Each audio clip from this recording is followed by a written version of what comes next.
You're welcome back to News Central. We're staying on the regions for you this afternoon, where a joint platform of civil society organizations are raising concerns about the possible deployment of the military during this year's election. The group at a press conference in the Volta regional capital of Ho intimates that any of such moves could heighten tension and increase fear among voters across the country. Volta regional correspondent Faisal Abdul Idrisu was at that news conference, is joining us right now with a bit more details. Faisal, talk to us about these concerns and where exactly they are emanating from, these that are being expressed by the civil society groupings. Well, so if you recall, in the 2020 election, government actually deployed the military. During the time, they were set to be around to enforce the COVID-19 restrictions. That notwithstanding, concerns were rife at the time that these the military who were on ground, the soldiers, their presence alone actually intimidated voters, particularly in the Volta Region, where the government is thought to not really be, find favor from the people here, particularly when it is considered the opposition's stronghold.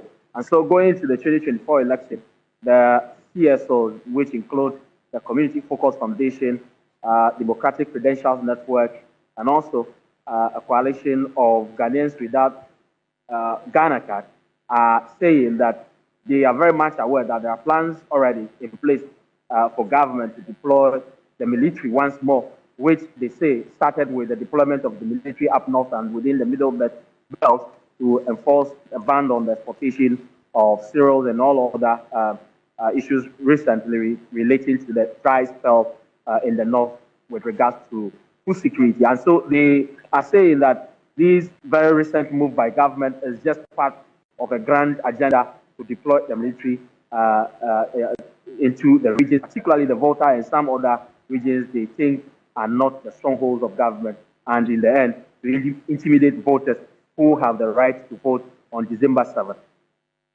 Richard Kasso is actually the convener for this group and the executive director for the Community Focus Foundation. He's speaking to us.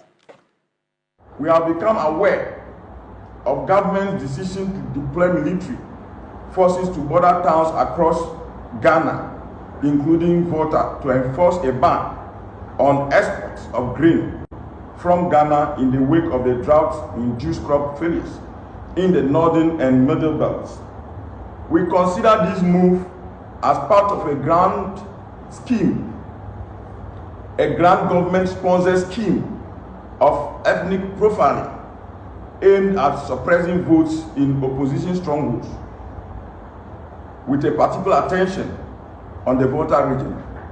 For the avoidance of doubt, this similar deployment was done in 2020 under the pretense of enforcing COVID-19 restrictions, resulting in serious voter apathy due to the intimidating tactics by government. Just briefly, Faisal, on demands they are making, what are they asking for?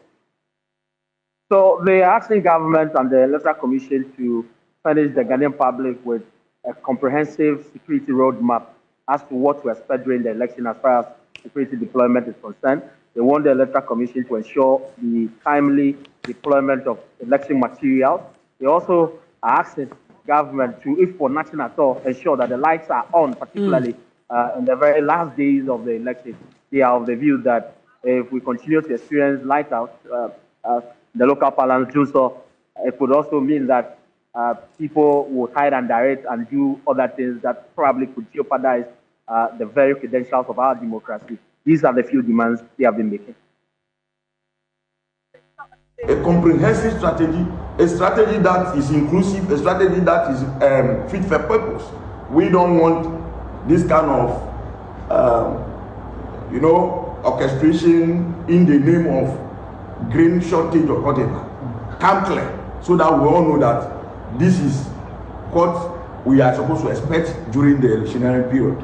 That is what we are calling for. We don't want any government official to deploy military to the region or to any other border town to go and intimidate the people. The right to vote is enshrined in our Supreme Constitution. Why should they deploy the military to border towns? What is the business of military? If you could remember, recently, security experts warned that the military should do their work. The Constitution gives clear mandate to the military. Right then, first